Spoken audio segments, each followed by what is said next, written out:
Dean Corll was born in 1939 in Fort Wayne, Indiana. He grew up in a turbulent household, with his parents separating and reuniting multiple times.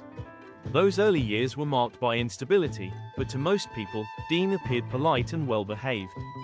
In the 1950s, his family moved to Houston, Texas. There, Dean helped run a small family candy business.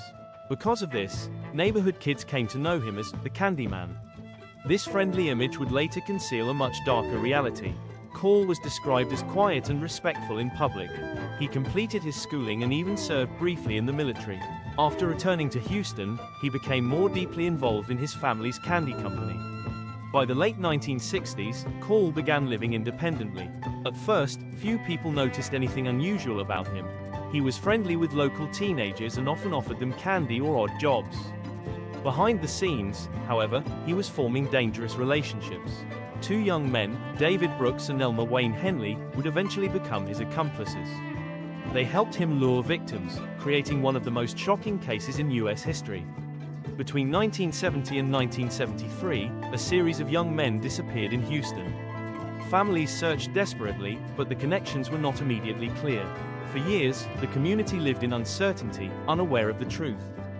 Corll hid behind his reputation as the Candy Man. Parents and neighbors could not imagine that he was involved. His ability to appear normal made him especially dangerous. By 1973, Henley began to question Corll's actions. In August of that year, tensions between them reached a breaking point. During a confrontation at Corll's home, Henley turned against him. In an unexpected twist, Henley shot and killed Dean Corll. When police arrived, Henley confessed everything. He revealed details that shocked investigators and the public alike. Authorities discovered that Corll had been responsible for the deaths of at least 28 boys and young men. The scale of the crimes made it one of the worst cases in American history at the time. The Houston mass murders, as they came to be known, left a permanent scar on the community. Corll never stood trial, but his story became infamous. His accomplices, Brooks and Henley, were tried and sentenced to long prison terms. Henley, the one who stopped Corll, remains behind bars to this day.